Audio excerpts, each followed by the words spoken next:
répète, tout autre candidat, tout autre président élu à la place de Félix Tshisekedi, qui n'aurait pas eu la majorité à l'Assemblée nationale, aurait fait pareil, peut-être pire que Félix Antoine Tshisekedi. C'est-à-dire, en d'autres termes, soit le pays était gouverné en appliquant la Constitution, soit qu'il engageait une bataille contre ce gouvernement et cette majorité, et ça donnait quelque chose aussi d'imprévisible. Je l'ai dit tout à l'heure, donc nous avons tenu à faire ça. Certes, je l'ai dit dans mon mot d'introduction tout à l'heure, c'est pas de gaieté des cœurs qu'il a fallu faire ce mariage entre l'eau et le feu, entre des aspirations connues qui sont divergentes, qui étaient divergentes au départ entre les FCC et CACH. Nous avions des philosophies politiques différentes. L'agir dont nous rêvions ne correspondait pas forcément à ce que d'autres rêvaient, mais l'intérêt national, l'intérêt du Congo a primé et nous a mené vers cette alliance-là. C'est vrai, et ce que nous constatons aujourd'hui, les petits soubresauts, les petites prises de parole ou des prises de bec, ou même les méfiances de part et d'autre, sont inhérents à, j'allais dire, à l'existence même d'une coalition qui, au départ, dont les membres étaient au départ des camps différents. Vous imaginez, même dans des pays aussi développés que l'Allemagne ou Israël, où vous avez des coalitions, des gouvernements des coalitions souvent, mais il y a toujours des couacs. Des gouvernements ne durent d'ailleurs pas très longtemps. Et il en est de même d'ailleurs de la Belgique. Mais nous avons fait le pari que nous nous mettrions à la hauteur des enjeux, c'est-à-dire que nous n'allons pas offrir notre pays à ceux qui rêvent de sa balkanisation à travers des troubles qui pourraient surgir ici. Donc, c'est le cas, c'est ici le lieu de féliciter les deux autorités morales, le président Félix Antoine Tshisekedi pour CACH et le président Joseph Kabila pour le FCC, d'avoir surmonté leurs divergences politiques et philosophiques pour ne voir que l'intérêt du Congo. Donc, tout ce que vous venez de dire, M. Kalengai, c'est inhérent à, consubstantiel, si je veux dire, à la nature même de cette coalition, qui est une coalition de forces au départ qui sont divergentes. Alors, vous avez également posé la question de savoir si ces bisbilles pouvaient être constitutifs disons d'un climat délétère qui pourrait marquer l'action du gouvernement. Je suis convaincu que oui. Il nous appartient à nous, acteurs politiques, justement, d'en réduire la portée, de veiller à ce que cela ne se reproduise pas. Je crois que c'est ce que vous voyez dans le comportement des membres du gouvernement, un gouvernement qui est uni sous la direction du Premier ministre Sylvestre Ilunga. S'agissant de députés provinciaux non payés, je ne sais pas si c'était votre question. Oui. Les députés provinciaux non payés et les tensions qui surgissent dans les provinces. Je veux vous faire peut-être une confidence dont vous n'aviez pas connaissance. Le gouvernement a débloqué récemment des arriérés de paiement des frais de fonctionnement des assemblées provinciales. Nous avons pris la mesure de ce que l'argent a pu être l'une des causes principales des difficultés que connaissent les gouvernements provinciaux avec les assemblées provinciales, encore que dans l'un ou l'autre cas, ce sont plutôt des sujets tout à fait particuliers qui ont été mis en évidence. Donc, à ces sujets, nous avons, selon les moyens, et lorsque les moyens ont été disponibilisés, le gouvernement a fait l'essentiel, et aujourd'hui, sans vouloir dévoiler une confidence qui pourrait ne pas plaire à certains députés provinciaux, eh bien, je crois qu'ils ont reçu leurs 6 mois d'arriérés. En tout cas, les gouverneurs peuvent en témoigner. Monsieur Jessie Kabassé, la presse devrait être le 4e pouvoir, comme l'avait souligné le chef de l'État, et vous voyez dans le Sankourou que ce qui vient de s'y passer n'est pas de nature à conforter cette assertion. Je suis d'accord avec vous, j'ai pris connaissance moi aussi de ces informations. J'ai réuni à cet effet le directeur général de la radio-télévision nationale congolaise, ainsi que le président du CESAC, En même temps que je sollicitais un rapport circonstancié sur ces événements, j'attends ces rapports circonstanciés. J'ai eu le gouverneur de province en ligne, j'ai eu d'autres personnalités qui s'occupent de la sécurité, et donc j'attends des rapports circonstanciés avant que moi-même j'en adresse un rapport particulier au chef de l'État et au Premier ministre. Mais ce que je peux vous dire, qu'il n'est pas tolérable, pas du tout, que ceux qui sont nantis de la qualité de journalistes puissent être brimés à l'occasion de l'exercice de leurs fonctions. Je m'y opposerai vraiment de manière ferme. Le journalisme est une corporation et il y a un corps de journalistes, ils savent comment régler leurs problèmes. Les décisions qu'ils prennent dans ce sens-là sont des décisions internes, des groupes qui ont leur autonomie. Et donc s'il y a eu manquement, à la rigueur pouvait-on approcher les organes compétents à la matière à l'occasion de ces manquements, ou en tout cas le CESAC qui aurait naturellement pris les mesures concernant le comportement, et j'en suis gré au président du CESAC parce que de temps en temps je vois passer comme ampliataire des documents qui constituent des réactions à certains manquements à l'éthique journalistique, ça et là. Mais je répète, moi je serai là, je ne tolérerai pas que les journalistes soient brimés à l'occasion de leur fonction, de l'exercice de leurs fonctions. Certes, le droit des journalistes va de pair avec les obligations légales. Et tout cela, je vous l'ai dit dans mon texte, va faire l'objet des états généraux de la presse que j'appelle de tous mes voeux et dont le principe a déjà été accepté par le gouvernement. Ce jour-là, nous mettrons tout sur la table, tabula rasa.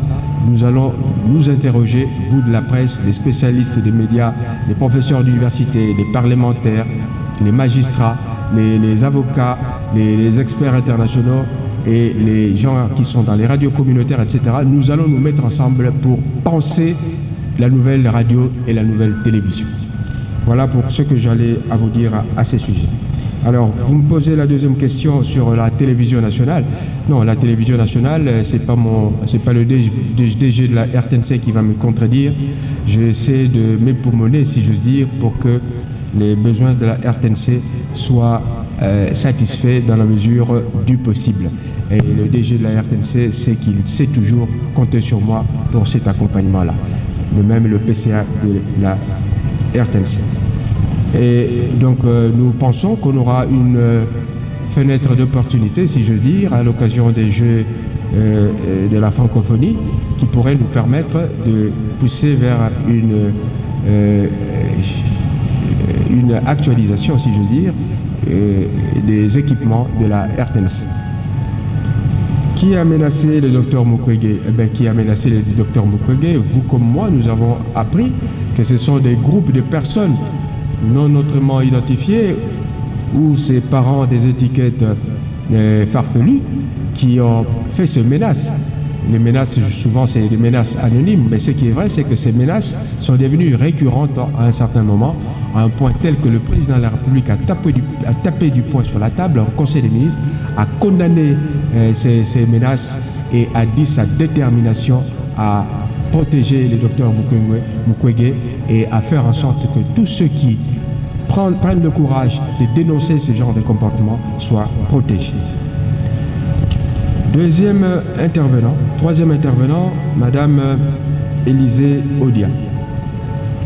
Vous avez parlé du recensement, si mes souvenirs sont bons, de la perspective des élections de 2023 et de la position du gouvernement sur la démarche du groupe dit de 13.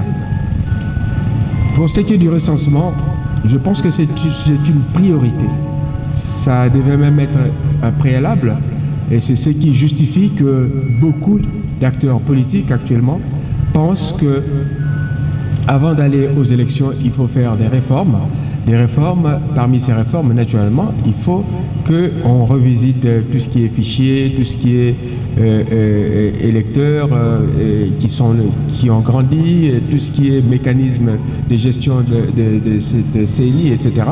Et sinon, il sera difficile de continuer comme auparavant, puisque nous avons connu 3 cycles électoraux empruntent toujours des contestations.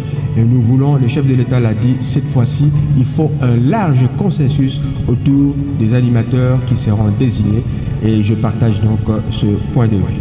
Ceci étant dit, donc les démarches qui sont menées, que ce soit par l'Université de Liège, à travers le professeur Kabamba, ou le groupe de 13, ces initiatives sont bienvenues. Mais nous sommes en démocratie, le creuset de notre démocratie, c'est le Parlement. Et donc, nous attendrons que ces événements, ces rencontres ou ces forums, ces forats, lorsqu'elles auront produit leurs effets, que ces effets puissent être amenés au Parlement en vue d'une discussion, ce qui n'empêchera toujours pas les membres de la coalition d'en parler dans les cadres qui leur sont propres. Éduc TV, vous me parlez de la manière d'éviter l'implosion du cadre macroéconomique. Vous avez cité les cas des augmentations du prix de certaines denrées alimentaires et vous avez illustré cela par le prix de la bouteille de coca. Nous avons dit que la situation dont nous avons hérité n'était pas du tout facile à notre arrivée au gouvernement. Nous avions des arriérés, la TVA qui n'était pas remboursée, nous avions des déficits à combler, nous avons la gestion opaque, des exonérations données à gauche à droite. Bref, des fraudes, des cas de fraude à gauche à droite, il fallait mettre de l'ordre. Et lorsque nous avons commencé à mettre de l'ordre, je dois vous le rappeler, c'est en ce moment-là que les institutions de Bretton Woods ont daigné accepter d'envisager de nous accompagner parce qu'il y avait du sérieux. Ces sérieux étaient attestés par les résultats du premier trimestre 2020 qui montraient qu'un effort était fait en ce qui concerne la réduction des déficits publics, la maîtrise du cadre macroéconomique, etc. Et au point qu'il nous a été alloué des avances de crédit de près de 368 millions en 2 fois et que la Banque mondiale s'est avisée à faire à donner un prêt, plutôt un don à la République démocratique du Congo de près de 1 milliard de dollars en vue d'accompagner le processus de la gratuité et de venir à bout de certains besoins sociaux.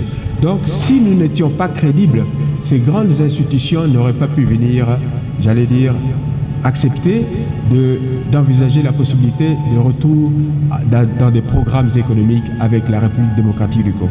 Soyez fiers vous-même, je sais que nous sommes les plus touchés par ces histoires, mais suivez aussi le regard des autres.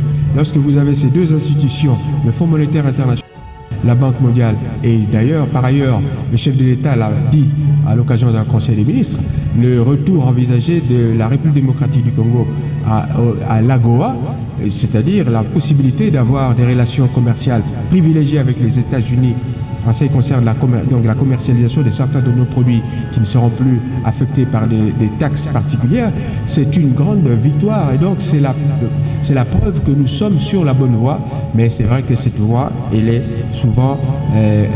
va souvent à tâtons et les résultats, on ne les voit pas tout de suite. Et ce qui est vrai, c'est que les mesures qui ont été prises récemment dans le cadre du pacte signé entre l'équipe gouvernementale conduite par le vice-premier ministre Mayo, le ministre des Finances et le gouverneur de la Banque centrale, c'est pour envisager maintenant que tout ce qui est dépenses, parce que ça commençait effectivement à exploser, les dépenses publiques ne doivent se faire que sur base caisse, c'est-à-dire on ne doit payer que par rapport à l'argent qu'on a. S'il n'y a pas d'argent dans la caisse, on ne paye pas. C'est ce qui a valu d'ailleurs une certaine controverse maladroite récemment. Suivez mon regard, on disait que telle institution a dépensé telle, mais si par ailleurs le gouverneur de la Banque centrale, lui, estime qu'il n'a pas l'argent, l'engagement a été fait, l'ordonnancement a été fait, mais le gouverneur de la Banque centrale ne libère pas l'argent, eh bien on ne peut pas dire que cet argent a été dépensé. Donc, et il y a comme ça une bonne masse d'argent qui n'est pas dépensée parce que ça ne constitue peut-être pas une priorité, et d'autre part, on n'a pas suffisamment l'état de trésorerie ne le permet pas. Donc il faut vraiment avoir ça à l'esprit et c'est très important pour nous.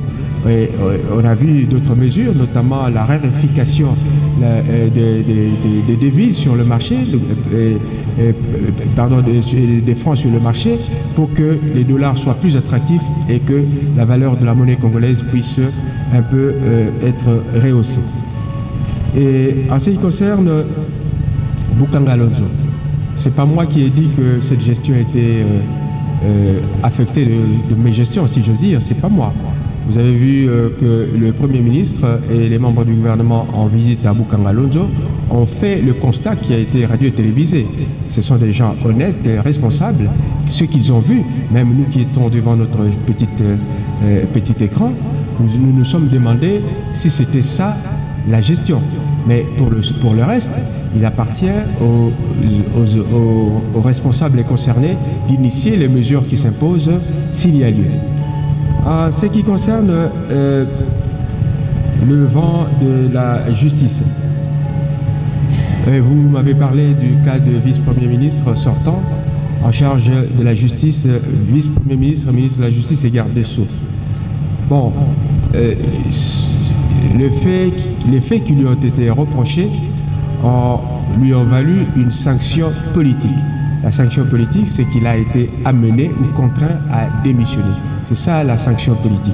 Maintenant, s'il existe des indices de culpabilité, il appartient à la justice d'en faire, disons, l'illustration. Comme vous le savez, nous sommes dans le cadre nous respectons l'autonomie de la justice en tant que membre du gouvernement. Je ne peux pas m'immiscer dans les procédures initiées ou à initier par la justice. S'agissant du climat, non, ça c'est plutôt lui.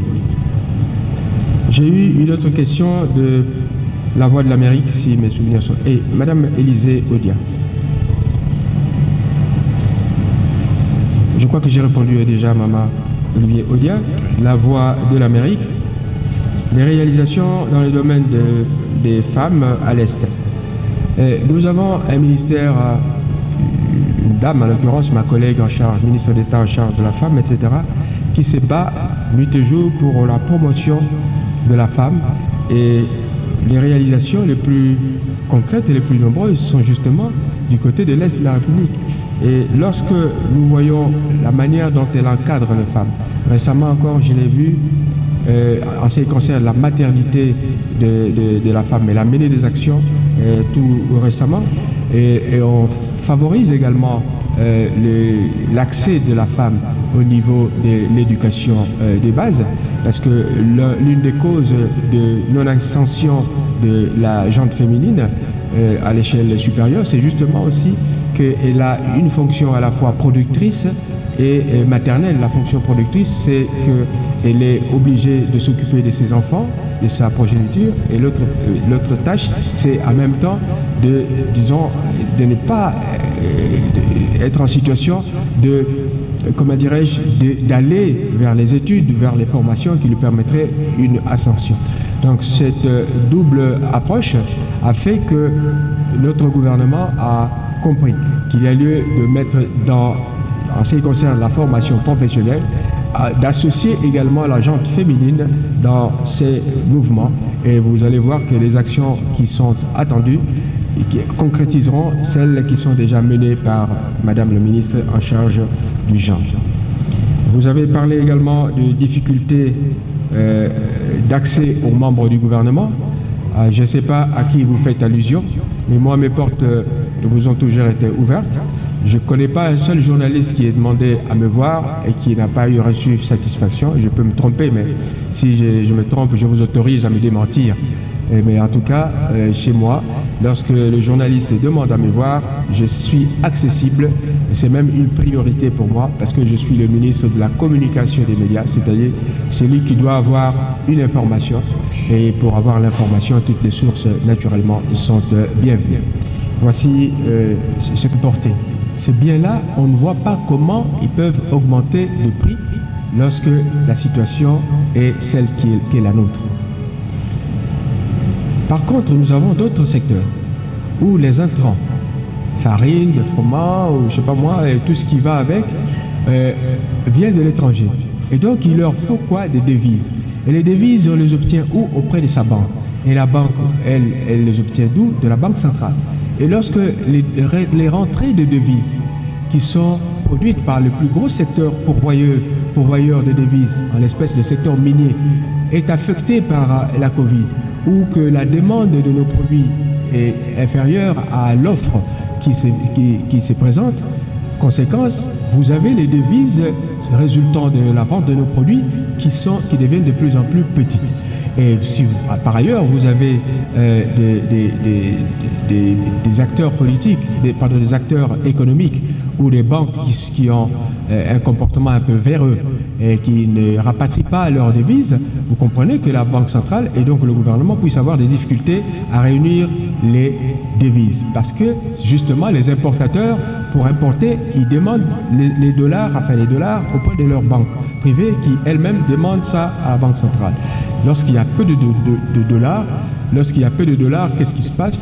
Les gens sont prêts à donner n'importe quoi, n'importe combien pour avoir ces dollars. Donc là où vous pouviez donner 100 francs congolais pour avoir 100 dollars par exemple, si on vous dit que les dollars deviennent difficiles à accéder, à obtenir, vous êtes prêt à donner 150 dollars pour avoir les mêmes 100 dollars. En d'autres termes, c'est votre monnaie qui perd de la valeur. Mais si hier, le prix du pain, le type en faisant son calcul, il estimait que pour que son pain soit bien vendu et qu'il gagne, qu'il puisse disposer d'une petite marge de manœuvre, marge bénéficiaire, il lui faut, en tenant compte du prix de ses intrants et du travail de la valeur ajoutée, s'il lui fallait 100 dollars et que ces 100 dollars, il les obtenait avec 100 francs congolais et que demain, il faut qu'il paye 150 francs congolais. C'est normal que vous soyez en situation où les francs congolais baissent de valeur par rapport au dollar. Mais nous n'avons pas laissé la situation à l'État. Le gouvernement a signé un pacte de stabilité avec la Banque centrale, mais en même temps a pris des mesures d'ordre budgétaire, monétaire, etc. Donc l'État, par exemple, le gouvernement, la Banque centrale a décidé de vendre des dollars aux banques centrales pour qu'il y ait beaucoup de dollars et que les gens se disent que les dollars, on peut les avoir à tout moment. Et il n'est pas bon de donner plus de francs congolais, on peut même donner moins. C'est le phénomène qui va aboutir à stabiliser plus ou moins. Alors, il y a aussi un regard. Le taux d'échange diffère selon que vous êtes sur le marché parallèle ou selon que vous êtes sur le marché interbancaire. Donc, si vous êtes sur le marché parallèle, c'est-à-dire cambiste, ok, côté Bachajara Nazo. Excusez-moi, vous savez, la bosse est complètement question à Lingala.